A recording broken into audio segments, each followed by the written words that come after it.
मनुष्य के सारे संबंधों का आधार है अपेक्षा। पति कैसा हो जो मेरा जीवन सुख और सुविधा से भर दे। पत्नी कैसी हो जो सदैव मेरे प्रति समर्पित रहे। संतान कैसी हो जो मेरी सेवा करे, मेरा आदेश माने।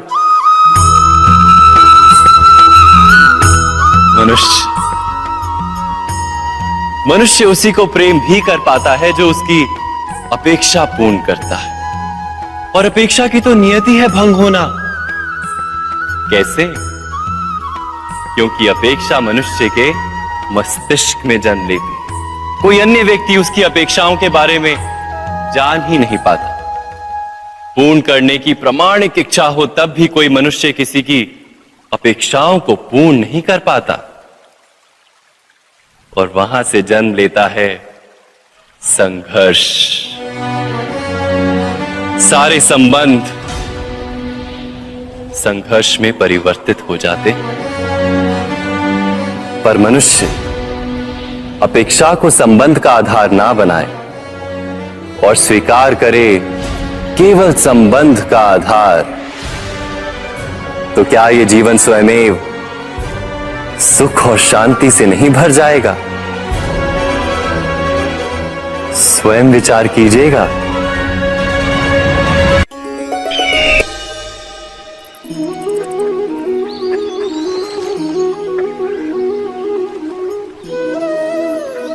समय के आरंभ से ही मनुष्य को एक प्रश्न सदा पीड़ा देता है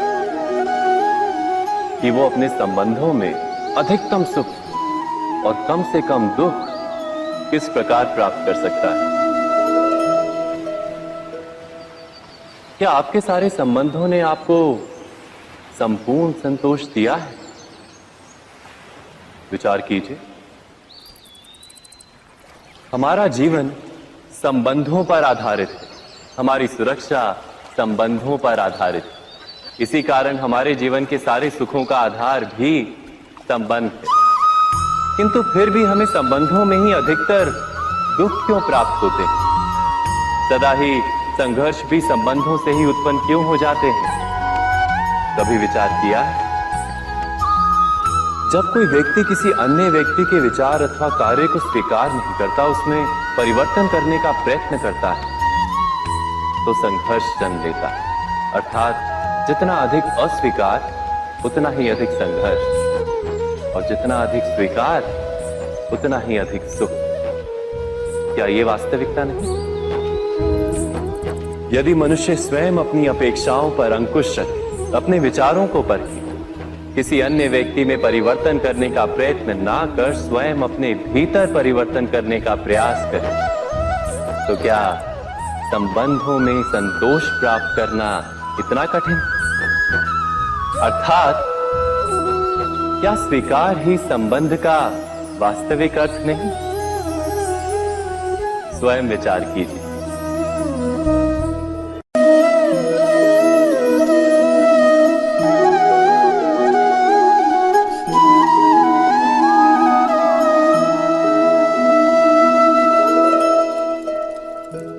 जब किसी व्यक्ति को किसी घटना में अन्याय का अनुभव होता है, तो वो घटना उसके अंतर को झकझोर देती। समस्त जगत उसे अपना शत्रु प्रतीत होता है। अन्याय लगने वाली घटना जितनी बड़ी होती है, मनुष्य का हृदय भी उतना ही अधिक विरोध करता है। उस घटना के उत्तर में वो न्याय मांगता है, और ये योग्य भी है।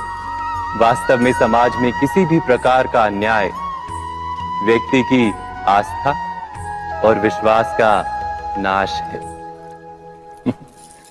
किंतु ये न्याय क्या है? न्याय का अर्थ क्या है?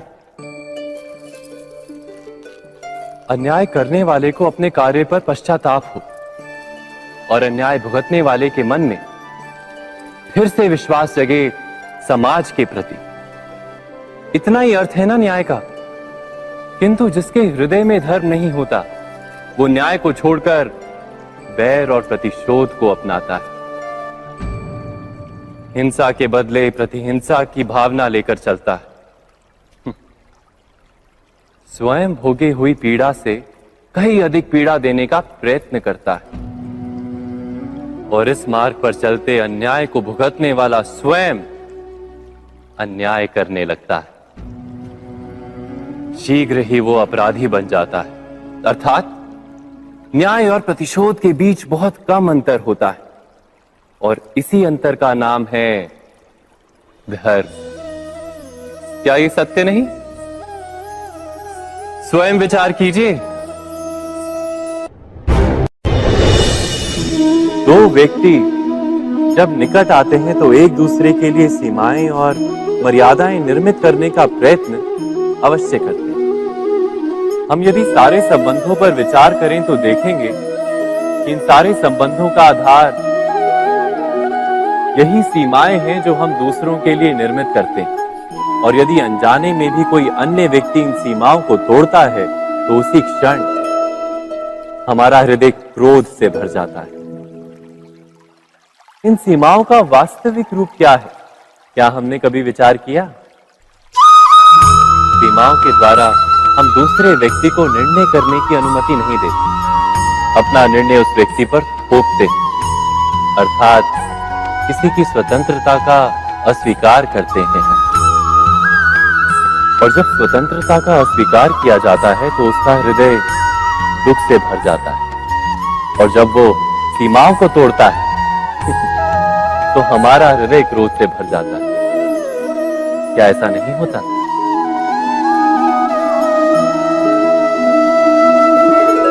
पर यदि एक दूसरे की स्वतंत्रता का सम्मान किया जाए तो किसी मर्यादाओं या सीमाओं की आवश्यकता ही नहीं होती। अर्थात जिस प्रकार स्वीकार किसी संबंध का देह है, क्या वैसे ही स्वतंत्रता किसी संबंध की आत्मा नहीं? स्वयं विचार की।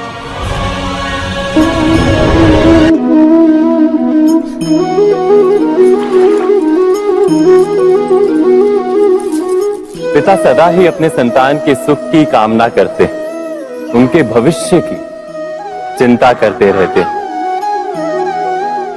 इसी कारणवश सदा ही अपने संतानों के भविष्य का मार्ग स्वयं निश्चित करने का प्रयत्न करते रहते हैं। जिस मार्ग पर पिता स्वयं चला है, जिस मार्ग के कंकर पत्थर को स्वयं देखा है, मार्ग की छाया, मार्ग की धूप को स्वयं जाना है, उसी मार्ग पर उसका पुत्र भी चले, यही इच्छा रहती है हर पिता की। निसंदेह उत्तम भावना है ये, किंतु 3 प्रश्नों के ऊपर विचार करना हम भूल ही जाते हैं। कौन से प्रश्न? प्रथम प्रश्न, क्या समय के साथ प्रत्येक मार्ग बदल नहीं जाते? क्या समय सदा ही नई चुनौतियों को लेकर नहीं आता? तो फिर बीते हुए समय के अनुभव नई पीढ़ी को किस प्रकार लाभ दे सकते हैं? दूसरा प्रश्न, क्या प्रत्येक संतान अपने माता पिता की छवि होता है? हाँ, संतानों को संस्कार तो अवश्य माता पिता देते हैं, किंतु भीतर की क्षमता तो ईश्वर देते हैं। तो जिस मार्ग पर पिता को सफलता मिली है, विश्वास है कि उसी मार्ग पर उसकी संतानों को भी सफलता और सुख प्राप्त होगा। तीसरा प्रश्न, क्या जीवन के संघर्ष और चुनौतियां लाभकारी नहीं होती? क्या प्रत्येक नया प्रश्न एक नए उत्तर का द्वार नहीं खोलता? तो फिर संतानों को नए नए प्रश्नों, संघर्षों और चुनौतियों से दूर रखना, ये उनके लिए लाभ करना कहलाएगा या हानि पहुंचाना? अर्थात जिस प्रकार संतान के भविष्य का निर्माण करने के बदले उसके चरित्र का निर्माण करना श्रेष्ठ है, वैसे संतानों के जीवन का मार्ग निश्चित करने के बदले उन्हें नए संघर्षों के साथ जूझने के लिए मनोबल व ज्ञान देना अधिक लाभदायक नहीं होगा? स्वयं विचार कीजिए। सबके जीवन में ऐसा प्रसंग अवश्य आता है कि सत्य कहने का निश्चय होता है हृदय में, किंतु मुख से सत्य निकल नहीं पाता। कोई भय, मन को घेर लेता है। किसी घटना अथवा प्रसंग के बारे में बात करना या फिर स्वयं से कोई भूल हो जाए उसके बारे में कुछ बोलना, क्या ये सत्य है? नहीं, ये तो केवल तथ्य है। अर्थात जैसा हुआ था वैसा केवल बोल देना सामान्य सी बात है। किंतु कभी कभी उस तथ्य को बोलते हुए भी भय लगता है। कदाचित किसी दूसरे की भावनाओं का विचार आता है मन, दूसरे को दुख होगा ये भय भी शब्दों को रोकता है। तो ये सत्य क्या है? क्या हमने कभी विचार किया है? जब भय रहते हुए भी कोई तथ्य बोलता है तो वो सत्य कहलाता है। वास्तव में सत्य कुछ और नहीं, केवल निर्भयता का दूसरा नाम है। और निर्भय होने का कोई समय नहीं होता, क्योंकि निर्भयता आत्मा का स्वभाव है। अर्थात क्या प्रत्येक क्षण सत्य बोलने का क्षण नहीं होता?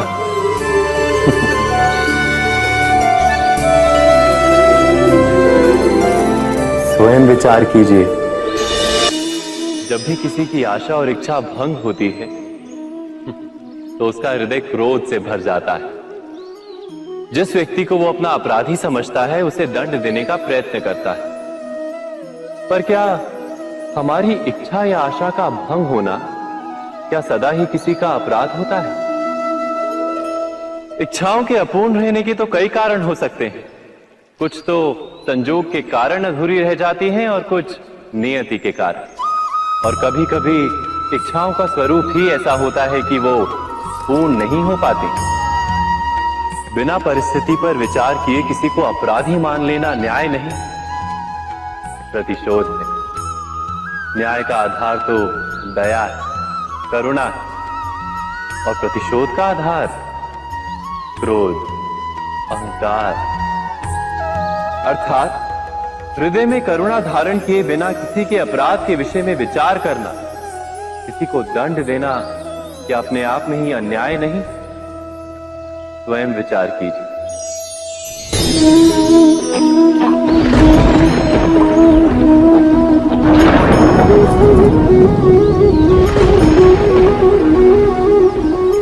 सपनों और पूर्वाभासों के आधार पर हम भविष्य के सुख दुख की कल्पना करते हैं।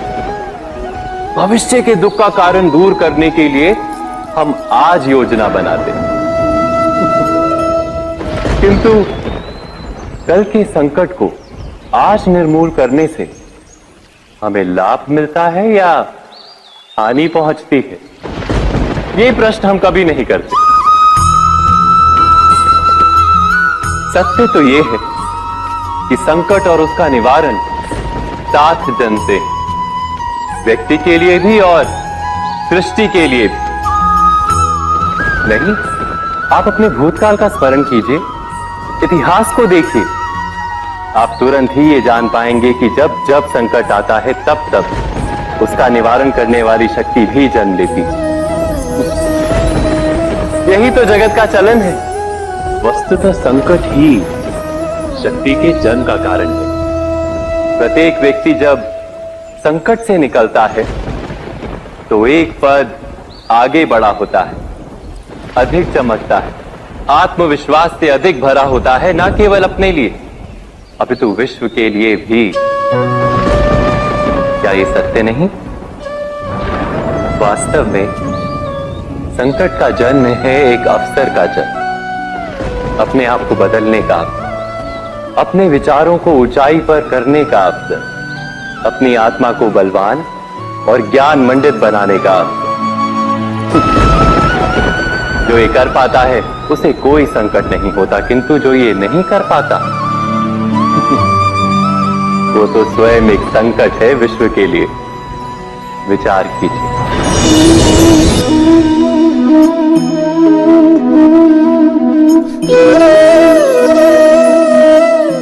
परंपरा में धर्म बसता है और परंपराएं ही धर्म को संभालने का कार्य करती हैं, ये सत्य है। पर क्या केवल परंपरा ही धर्म है? विचार कीजिए। सत्य तो यह है कि जिस प्रकार पाषाण में शिल्प होता है, उसी प्रकार परंपरा में धर्म होता है। इस पत्थर में शिल्प है, ये पत्थर शिल्प नहीं। शिल्प को उजागर करने के लिए उसे तोड़ना पड़ता है, अनावश्यक भागों को दूर करना पड़ता है। ठीक उसी प्रकार परंपराओं में धर्म ढूंढना पड़ता है। जिस प्रकार इंद्र पूजा की परंपरा को तोड़कर गोवर्धन पूजा का धर्म ना ढूंढा जाता, तो यादवों को उनकी मुक्ति का मार्ग नहीं मिल पाता।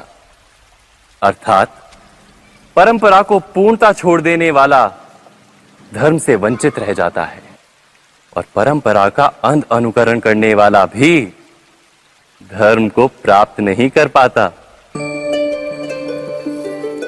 कहते हैं हंस के पास नीर क्षीर विवेक होता है। दूध में मिले पानी को छोड़कर केवल दूध ही ग्रहण करता है। तो क्या सच्चा धर्म प्राप्त करने के लिए हृदय में ज्ञान से जन्मा विवेक आवश्यक है? और ऐसे विवेक के बिना जिसे धर्म मान भी लिया जाए, जो वास्तव में धर्म ना भी हो, ऐसा भी तो हो सकता है। स्वयं विचार कीजिएगा।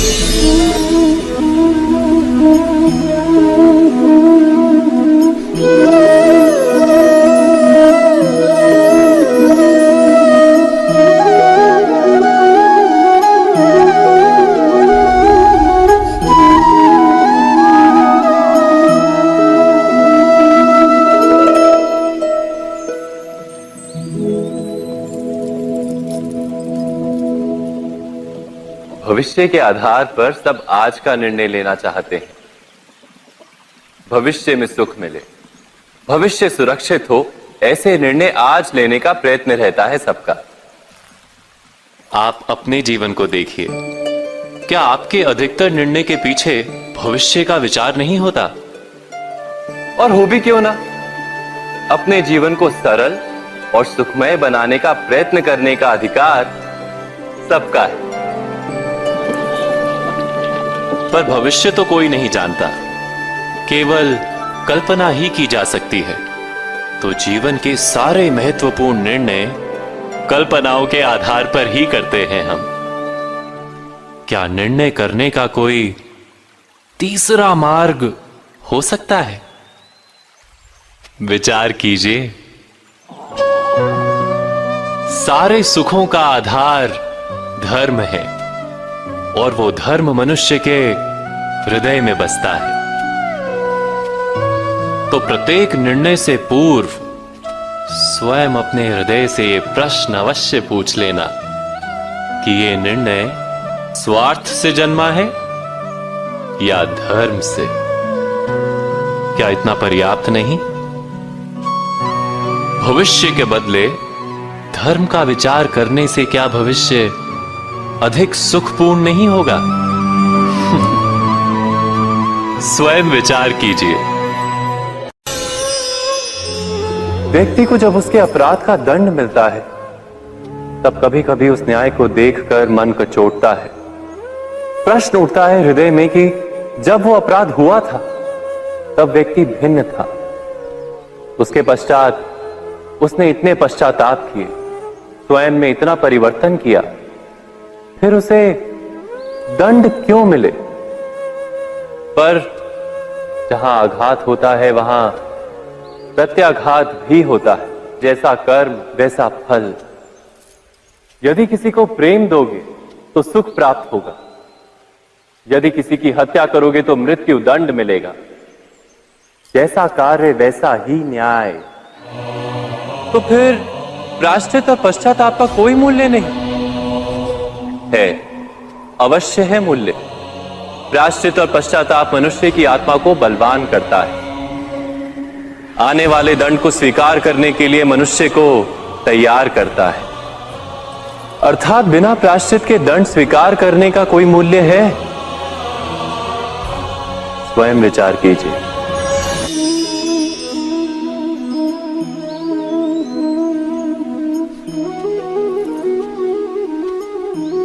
जब अपने किसी अच्छे कार्य के उत्तर में दुख प्राप्त होता है, अथवा किसी को उसके दुष्ट कार्य में सुख मिलता है, तो मन अवश्य ये विचार करता है कि अच्छा कार्य करने का, धर्म के मार्ग पर चलने का तात्पर्य क्या है। पर दुष्ट आत्मा को क्या प्राप्त होता है ये भी देखिए। दुष्टता करने वाला हृदय सदा चंचल रहता है, अकुलाता रहता है। मन में सदा नए नए संघर्ष उत्पन्न होते हैं।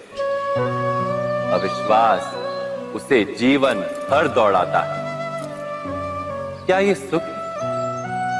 जबकि धर्म पे चलने वाले, अच्छा कार्य करने वाले, सच्चरित्र व्यक्ति का हृदय शांत रहता है। परिस्थितियां उसके जीवन के सुख में बाधा नहीं बनती। समाज में सम्मान और मन में संतोष रहता है सदा। अर्थात अच्छा बर्ताव भविष्य में किसी सुख का मार्ग नहीं।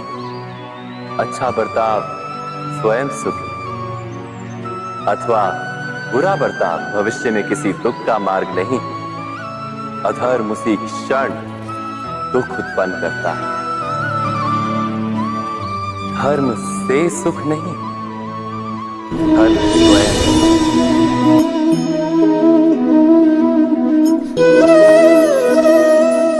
सत्ता की लालसा सबके हृदय को घेरे रहती है। प्रत्येक व्यक्ति अपना एक राष्ट्र निर्मित करने का प्रयत्न अवश्य करता है। फिर वो राष्ट्र गुरु राष्ट्र की भांति बहुत बड़ा हो या फिर अपने परिवार तक सीमित हो, वो सत्ता प्राप्त करने का प्रयास अवश्य करता है। किंतु सत्ता का वास्तविक रूप क्या है? क्या हमने कभी विचार किया है? एक मनुष्य जितने अधिक लोगों के जीवन को प्रभावित कर सके, जितने अधिक लोगों के जीवन की स्वतंत्रता पर अंकुश रख सके, उतनी ही अधिक सत्ता का अनुभव करता है वो। सत्ता का वास्तविक रूप ही है अन्य के जीवन पर स्वयं का प्रभाव। किंतु क्या वास्तविक प्रभाव प्रेम, दया, करुणा और धर्म से निर्मित नहीं होता? जब भी मनुष्य कठोरता और अधर्म से सत्ता प्राप्त करने का प्रयत्न करता है, तब वो दूसरों के हृदय में विरोध अथवा विद्रोह को जन्म देता है। और परिणाम कुछ इस प्रकार। हाँ, कुछ समय के लिए वो स्वयं को प्रभावी और शक्तिशाली अवश्य पाता है, किंतु वो वास्तविक सत्ता नहीं। यही कारण है कि भृगु और वशिष्ठ जैसे ऋषियों की आज भी पूजा की जाती है, रावण और हिरण्यकश्यप की नहीं। इस पर तो आप विचार अवश्य करें। सत्य कहा ना?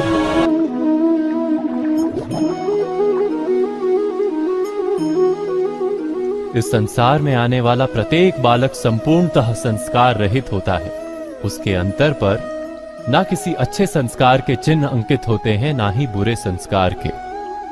अर्थात जन्म से बालक में ना कोई गुण होता है और ना ही कोई दोष। तो ये दोष अथवा गुण किस प्रकार प्राप्त होते हैं? क्या हमने कभी विचार किया है? जो बात माता पिता के मुख से निरंतर सुनी जाती है, वही बात उनकी संतानों के हृदय का संस्कार बनती है। जैसे किसी गांव में नदी तट तक एक पगडंडी बन जाती है केवल उस मार्ग पर बार बार चलने के कारण। अर्थात माता पिता के हृदय की इच्छाएं उनकी संतानों के हृदय का दोष अथवा गुण बनकर जन्म लेती हैं। क्या ये सत्य नहीं? पर फिर भी जब उनकी संतानों में कोई दोष दिखाई देता है, तो माता पिता आश्चर्य और दुख से भर जाते। माता पिता का हृदय ये प्रश्न करता है कि उनकी संतानों में ये कुसंस्कार आए कहां से। सत्य तो यही है कि माता पिता अपनी संतानों को अनजाने में ही कुसंस्कार के बीज दे देते हैं, जो उनके संतानों की हृदय भूमि पर कुसंस्कार का वृक्ष बनकर उगता है। अर्थात अपनी संतानों को सुसंस्कारी और धर्ममय बनाने की आशा रखने वाले प्रत्येक माता पिता को प्रथम अपने हृदय की इच्छाओं पर अंकुश रखना क्या अनिवार्य नहीं?